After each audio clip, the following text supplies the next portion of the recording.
ito na, ang 12 of 13 days sa chapter 5 sa Thessalonians, nag-isgot din mga anciano. Tingala ka, kining Thessalonians, 3 weeks old lang din sila. Pero naan na sila ay mga nanguna. Ano mga isa na kasama? Lago pa, hangyoon ko kamo mga isuon sa pagkila sa mga naghapon diyan ninyo kung nanguna diyan ninyo diyan sa Ginoo nagpahimangot ninyo. 13. Nga nabigod nga nahulog ninyo siya diyan sa gugma. Kumili kanina, ang anciano, mga lagad diyan sa gugma. Pero kalau diinan kita mga balaan, mga lagad sa anciano, bihapon sa gugma. Paano?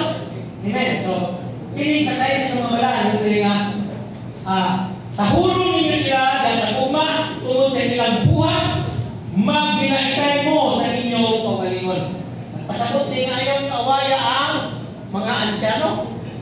Verse 14, dili na yung mga ansyano na ay tulong ka tao rin disbutan ng isang Yudre. Kung ang nag-awham din ninyo, sa pero ganina, kung nag-awham din ninyo.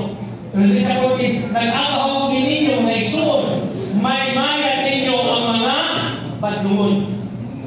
So, kasi tabi, magmamay-may o padlungon, asa na ito. Padlungon, magmamay-may.